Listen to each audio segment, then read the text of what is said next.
Olá, meus queridos amigos, minhas queridas amigas. É uma alegria me dirigir a cada um de vocês. Eu tenho um convite especial para fazer-lhes. É que no período do Carnaval, de 14 a 16 de fevereiro, o Centro Espírita Irmã Rosa estará desenvolvendo a terceira jornada de estudos espíritas do Carnaval, com o tema central, as curas de Jesus e o despertar da consciência. O evento se dará de forma virtual pela plataforma Zoom, das 18 às 20 horas. No dia 14, estarei eu, Rafael Siqueira, desenvolvendo o tema A Cura da Mulher que Sangrava. No dia 15, estará presente a companheira Rosália Romão, desenvolvendo o tema Cura do Cego de Nascença. Já no dia 16 de fevereiro, a companheira Larissa Chaves, desenvolvendo o tema Ressurreição da Filha de Jairo. Conto com a participação de todos. Um beijo e até lá. Olá, meus amigos. Vocês que estão chegando aqui pela primeira vez e aos que acompanham o canal do Centro Espírita Irmã Rosa, sejam todos especialmente bem-vindos para mais um dia de aprendizado dos ensinamentos do nosso Mestre Jesus. O tema desse mês é Esperanças e Consolações. Eu me chamo Ana Luísa, sou colaboradora da casa e hoje quem vai falar para a gente será a Ilka Castro, também colaboradora. O tema que ela vai trazer para a gente é Fora da caridade, não há salvação. Mas antes nós vamos fazer a leitura de uma página e em seguida a nossa prece inicial. A página de hoje é do livro Vinha de Luz, psicografada por Chico Xavier pelo Espírito Emmanuel. E o título é O Irmão. Nele, há um destaque de Paulo na primeira carta aos Coríntios, capítulo 13, versículo 4, que diz assim: A caridade é sofredora, é benigna. A caridade não é invejosa, não trata com leviandade, não se ensoberbece. Quem dá para mostrar-se é vaidoso. Quem dá para torcer o pensamento dos outros, dobrando-o aos pontos de vista que lhe são peculiares, é tirano. Quem dá para livrar-se do sofredor é displicente. Quem dá para exibir títulos efêmeros é tolo. Quem dá para receber com vantagens é ambicioso. Quem dá para humilhar é companheiro das obras malignas. Quem dá para sondar a extensão do mal é desconfiado.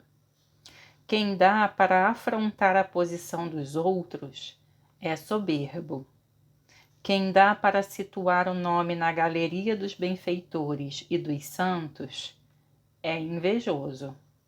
Quem dá para prender o próximo e explorá-lo é delinquente potencial. Em todas essas situações, na maioria dos casos, quem dá se revela um tanto melhor que todo aquele que não dá, de mente cristalizada na indiferença ou na secura. Todavia, para aquele que dá, irradiando o amor silencioso, sem propósitos de recompensa e sem mescla de personalismo inferior, reserva o plano maior o título de irmão. Agora, meus amigos, vamos orar. Vamos fechar os nossos olhos, acalmar os nossos pensamentos e o nosso coração, que possamos nos permitir estar presentes em mais este dia de aprendizado dos ensinamentos que o Mestre nos deixou enquanto aqui esteve. Que possamos, de coração grato, ouvidos atentos, receber com carinho os seus bálsamos de luz e as palavras da nossa querida Ilka Castro. Que ela possa ser inspirada pelo nosso Mestre, para que possa nos trazer as mensagens necessárias ao nosso crescimento e desenvolvimento. Que possamos ouvir agora o que o nosso Mestre quer nos dizer. Que Ele nos abençoe, o nosso lar e os nossos dias. Que assim seja, graças a Deus. E agora, passo a palavra para Ilka Castro. Amigos, muita paz. O tema do nosso estudo é Fora da caridade não há salvação. O que significa esta afirmação? O que ela nos quer dizer? Como a doutrina espírita é esclarecedora, vamos buscar a resposta para esta afirmação, para essas indagações, nas orientações trazidas pela espiritualidade superior. A máxima, fora da caridade não há salvação, é na verdade um princípio básico da doutrina espírita.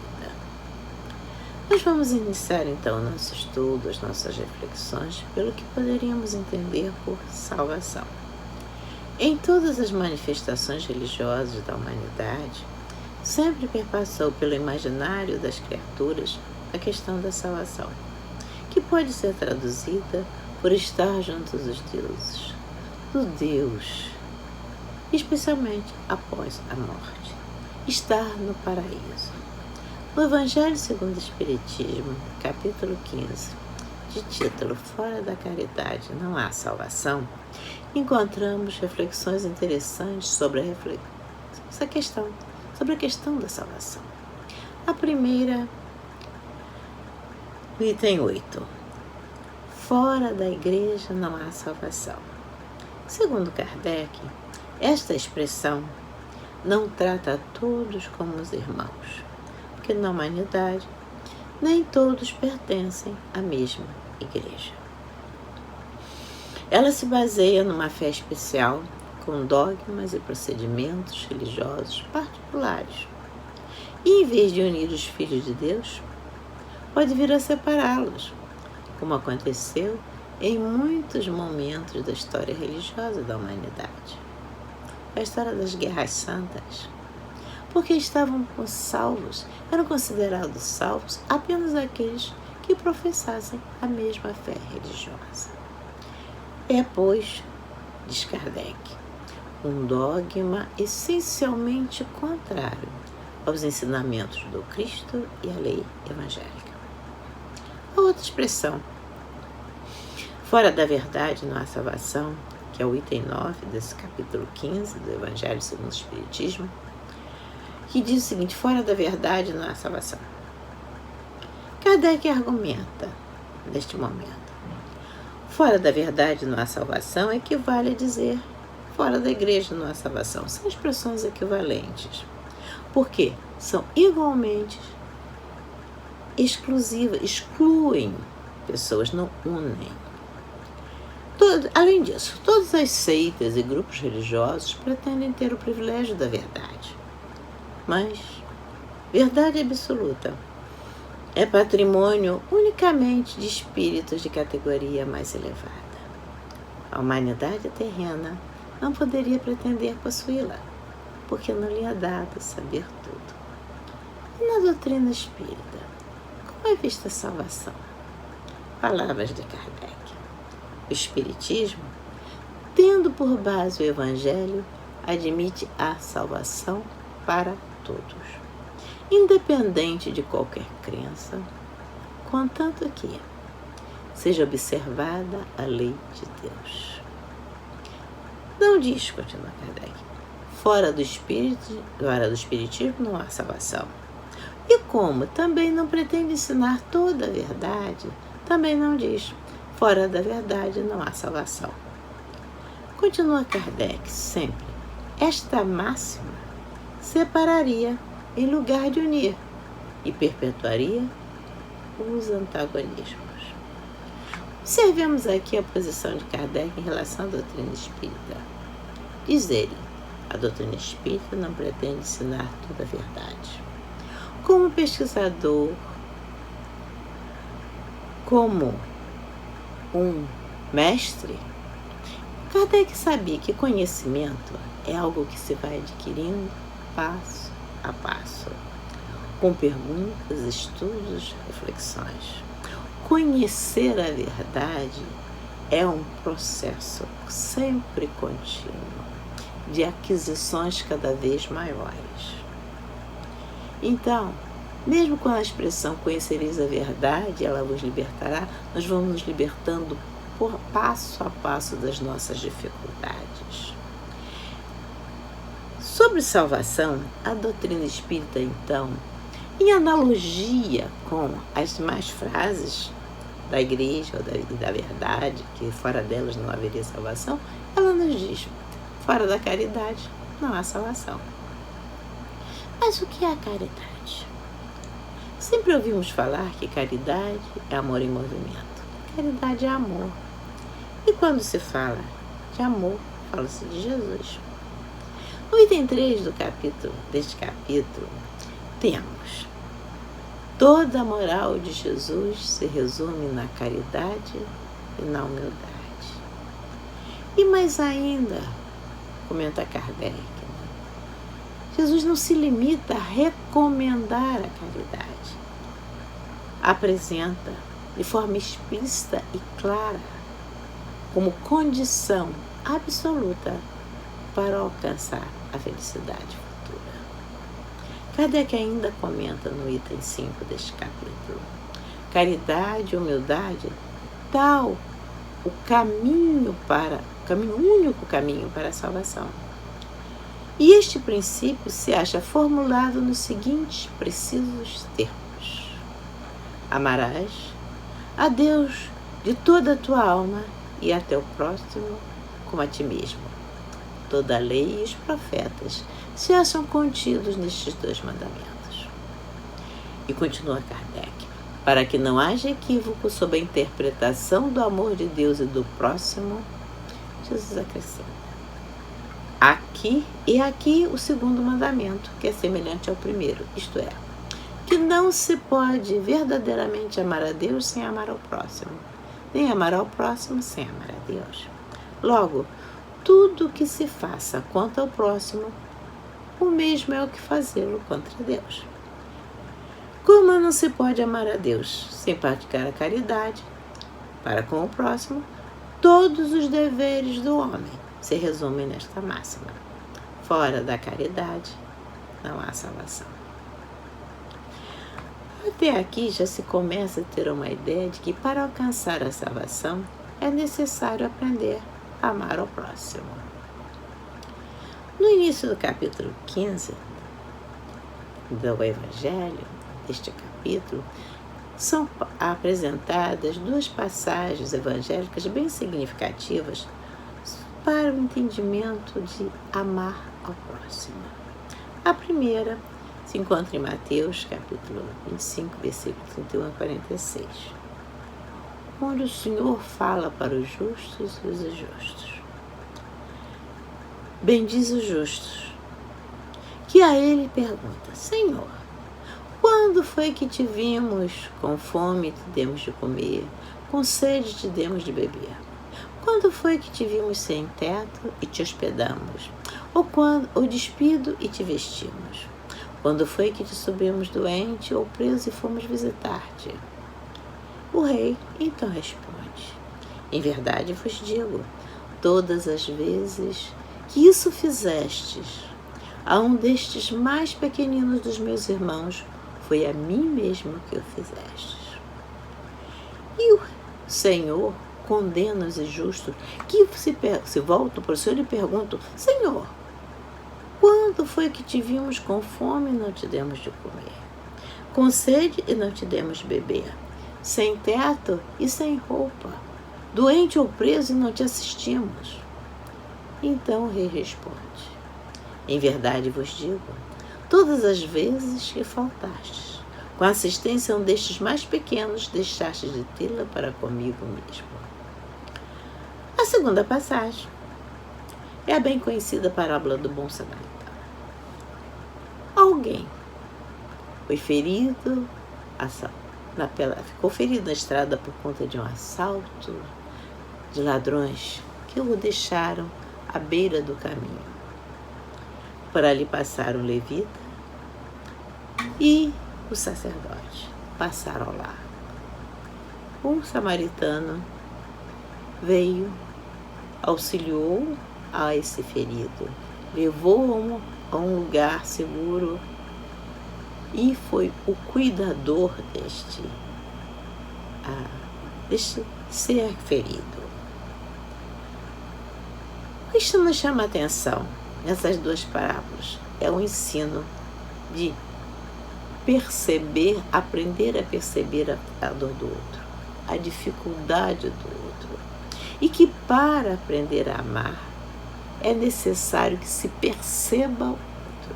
Eu amo alguém quando eu percebo, quando eu sinto a presença do outro. No nosso estágio evolutivo, na verdade, nós percebemos o outro. A percepção do outro começa com as dificuldades materiais.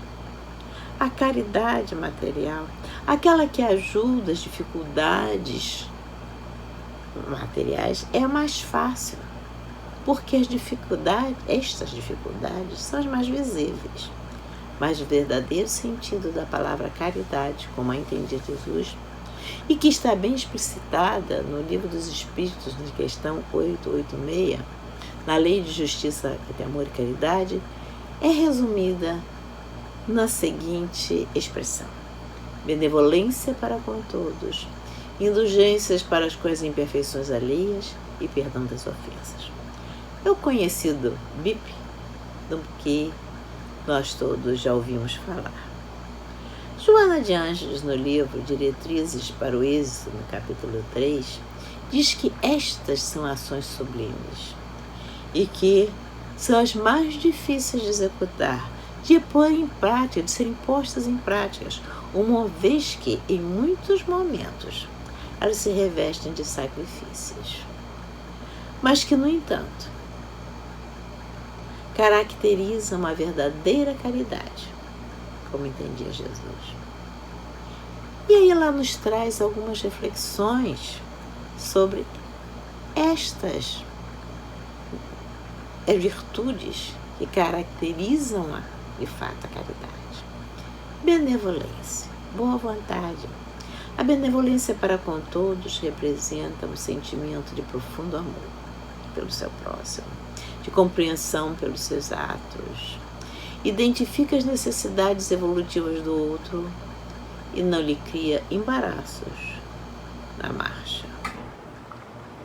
A indulgência, a doçura.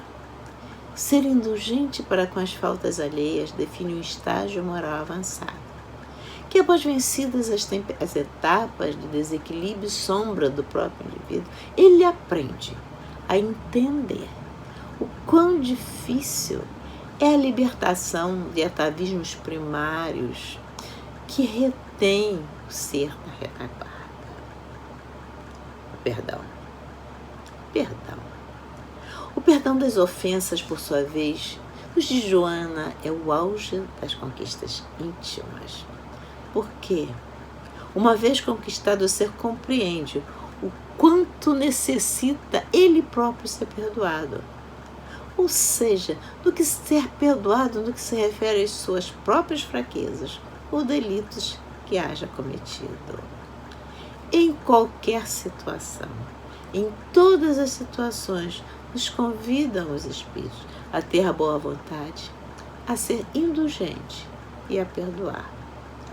Porque, desta forma, nós começamos a entender que é uma necessidade para nós mesmos, porque nós também precisamos, e para conosco, de que se tenhamos boa vontade, de indulgência, de perdão. Mas quando se fala em caridade, a figura de Paulo vem às nossas mãos. No capítulo 15, itens 6 e 7 do Evangelho segundo o Espiritismo, este capítulo sobre o qual nós estamos conversando, tem sob o título Necessidade da Caridade segundo Paulo, nós encontramos algumas reflexões. Primeiro, ele apresenta no item 6 a primeira epístola de Paulo aos Coríntios, muito conhecida. Resumo dela. Ainda que eu falasse todas as línguas dos homens e a língua dos anjos, se eu não tiver caridade, serei como um bronze que soa, um símbolo que retine. Ainda que eu te desse o dom da profecia, que penetrasse todos os mistérios, tivesse perfeita ciência de todas as coisas. Toda a fé possível, até o ponto de transportar montanhas, se não tiver caridade, nada sou. E quando tivesse distribuído todos os meus bens para alimentar os pobres, e houvesse entregado meu corpo para ser queimado, se não tivesse caridade, nada serviria. E aí, Paulo, na sua carta, diz: a caridade é paciente, branda e benfazeja, não é invejosa, não é temerária, não é cheia de orgulho, não é desdenhosa, tudo suporta, tudo crê, espera e sofre. Todos nós conhecemos esta carta de Paulo, um verdadeiro poema. Agora, o final desta carta nos traz uma reflexão interessante. Agora, dessas três virtudes, a fé, a esperança e a caridade permanecem, mas dentre elas, a mais excelente é a caridade. E aí, nós observamos que entre a fé, a esperança e a caridade, Paulo apresenta a caridade como a mais excelente das virtudes. E Kardec faz um comentário no item 7 sobre esta questão. Ele diz, Kardec, Paulo coloca sem equívoco a caridade acima até da fé, porque a caridade está ao alcance de todos, de toda a gente, do ignorante como do sábio, do rico como do pobre, independe de qualquer crença. E mais, define a verdadeira caridade, mostra não só na beneficência, como também no conjunto de todas as qualidades do coração, na bondade e na benevolência para com o próximo. Esta é a verdadeira caridade que leva à salvação. Uma reflexão nossa, nesses momentos de pandemia, nunca foi tão importante refletir sobre essa questão entre a fé, a esperança e a caridade. Fala-se muito na esperança. As coisas vão melhorar. Tenhamos fé. Porém, se mesmo com essas esperanças e com fé, se não se presta atenção às medidas de proteção e segurança que nos são colocadas pelas nossas autoridades, pela necessidade de nos colocarmos sob segurança, está se faltando com a caridade, não está sendo caridoso. A doutrina dos espíritos, nos traz bastante essas reflexões, porque coube a ela, através dos espíritos superiores, nos orientar sobre a verdadeira prática da caridade. Em 1862, Kardec faz uma viagem para oferecer instruções e orientações sobre a doutrina espírita, que começava a se firmar através já da publicação de 2 livros. O Livro dos Espíritos, em 1858, e o Livro dos Médiuns, em 1861. Esta viagem está descrita num livro de título Viagem Espírita, de 1862. Neste livro, entre comentários e orientações, Kardec, em 3 discursos, apresenta o que poderíamos chamar de pilares básicos doutrinários.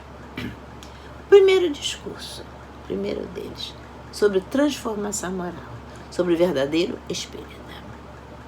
O segundo discurso, sobre fé raciocinada, sobre a fé, sobre de como devemos entender a fé raciocinada frente à fé cega. E o terceiro discurso, que será objeto das nossas reflexões, é sobre a caridade. Destacamos alguns textos deste discurso. No início do discurso, Kardec apresenta a máxima: Fora da caridade não há salvação. Kardec apresenta essa máxima em 1862. O Evangelho segundo o Espiritismo foi lançado em 1864.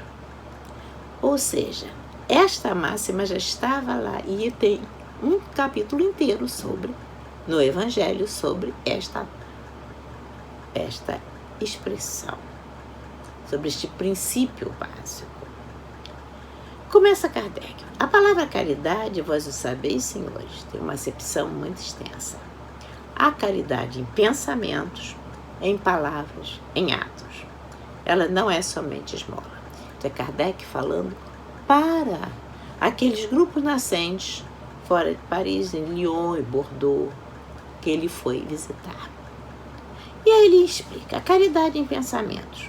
O homem é caridoso em pensamentos quando indulgente para com as faltas do próximo. Não tem maus pensamentos em relação ao outro. A caridade em palavras. A caridade em forma de palavra nada diz que possa prejudicar a outra. A caridade em ações. A caridade em ações assiste ao próximo na medida de suas forças. E diz ele, o pobre que partilha o seu pedaço de pão com um companheiro mais carecente que ele, é mais caridoso, tem mais mérito aos olhos de Deus do que o rico, que dá do seu supérfluo, sem de nada se privar. Em Kardec, nós encontramos também posições relacionadas à justiça social, preocupações com uma sociedade justa. Segundo Kardec, o correto exercício da caridade conduz a uma sociedade justa. Encontramos em Kardec a seguinte reflexão: a sociedade deve tomar esta máxima e fazer dela a sua conduta. Tomo base, caridade para a salvação.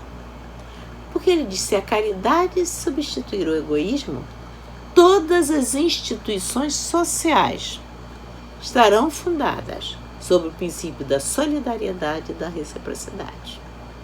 E neste momento, o forte protegerá o fraco e em vez de o explorar.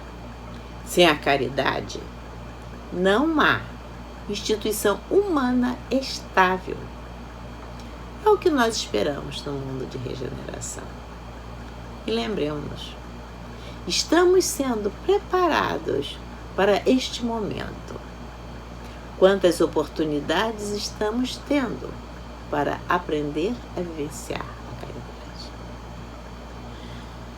Mas precisamos aprender a exercer essa caridade. Nós estamos tendo oportunidades, mas é necessário que esse aprendizado se faça. Aprender a exercer a caridade para com o outro, com o próximo, para conosco mesmo. Aprender a nos amar, a nos perdoar. Como está escrito na lei maior, amar a Deus sobre todas as coisas, amar ao próximo como a nós mesmos. No Evangelho segundo o Espiritismo, neste capítulo, há um pequeno roteiro para aprender a amar ao próximo. Fazeis aos outros o que quereríeis vos fizessem. Amai os vossos inimigos. Perdoai as ofensas se quiserdes ser perdoados. Praticai o bem sem ostentação. Julgai-vos a vós mesmos antes de julgar os outros. São as máximas que Jesus nos trouxe.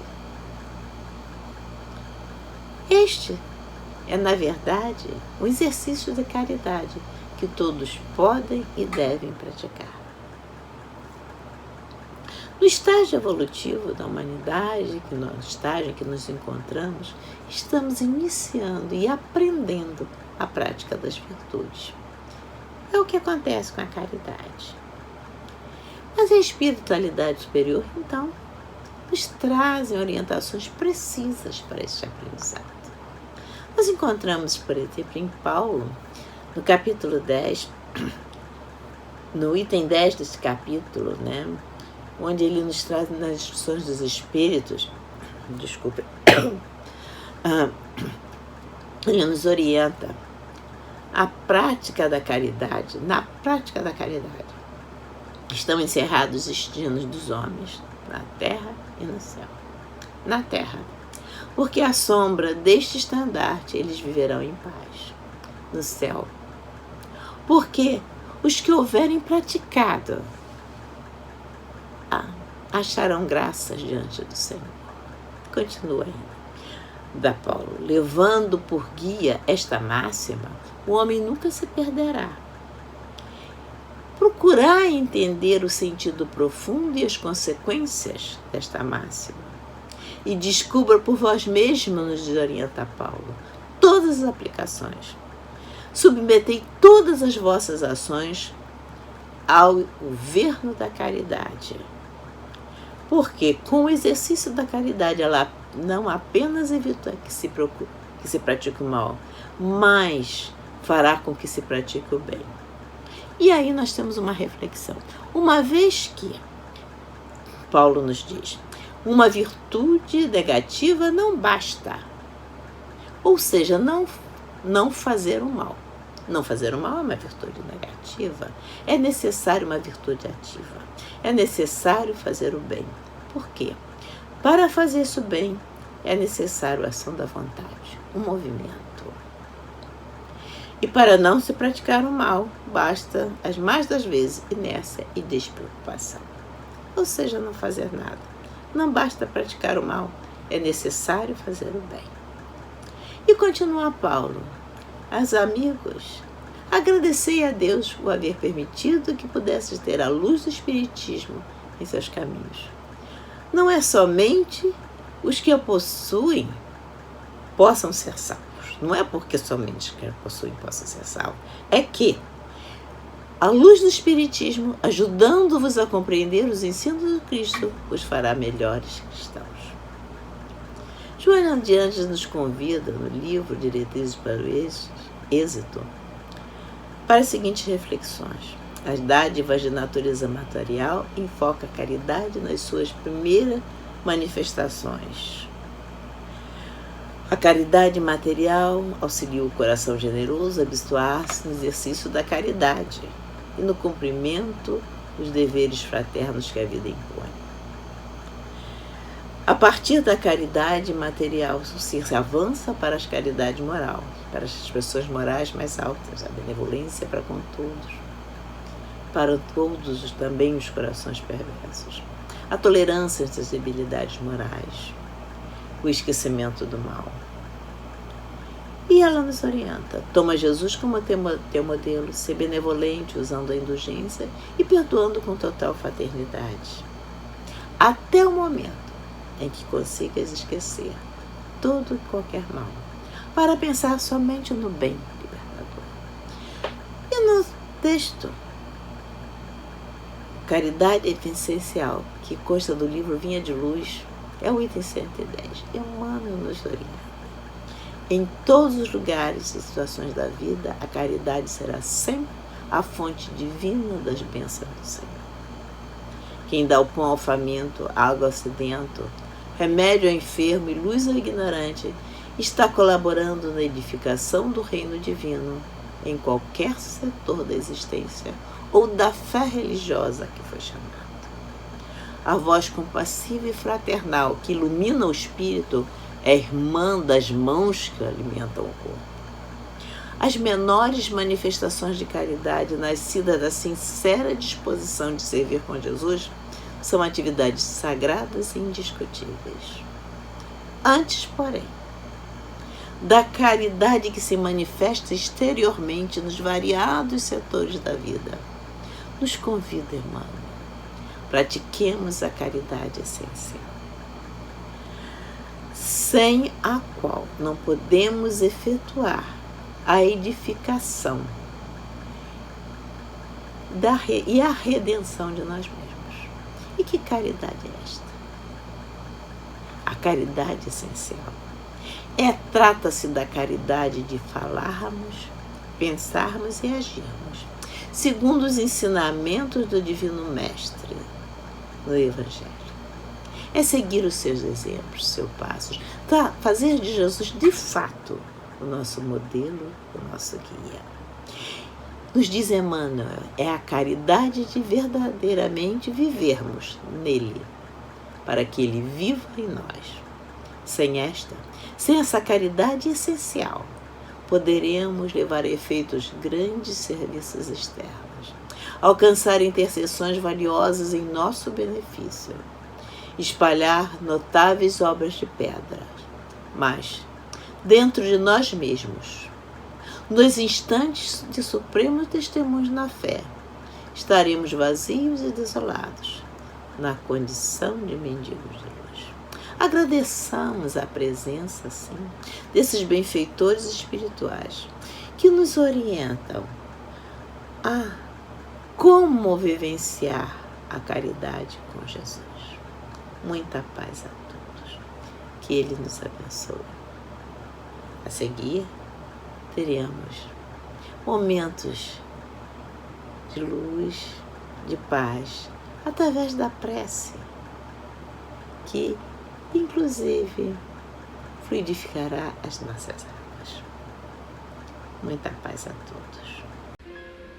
Amigos, dando graças ao nosso Pai, entrando em comunhão com os benfeitores da casa da Irmã Rosa, aqui presentes, vamos agradecer pela oportunidade da reencarnação neste planeta, onde nos é proporcionado a todo instante aprendizados, ensinamentos que contribuem para nosso amadurecimento espiritual. Agradecemos também pela presença constante dos bons espíritos ao nosso lado, nos inspirando, nos guiando, nos conduzindo às melhores escolhas. Pai amado, que possamos ser úteis, sermos instrumentos de Tua paz, levando acalento aos irmãos sofredores, palavras de conforto aos infelizes, acolhendo em nossos corações irmãos desamparados, conduzindo a paz aos ambientes violentos e a luz onde só há escuridão. Que seu amor, Pai, continue sendo cultivado diariamente dentro de nós, fortalecendo a todos que nos cercam. Que a sua luz se faça presente nos corações dos seus filhos. Que a dor seja amenizada com seu bálsamo sagrado. E, Pai, rogamos pela sua misericórdia à humanidade, que ora passa por tantas dificuldades e sofrimentos. Que nossos irmãos que nos deixaram, Pai, sejam acolhidos e conduzidos pela pleiade de espíritos de luz. E que seu amor irradie fluidos benfazejos em nossas águas. Gratidão, Pai, é a palavra. Muita paz a todos.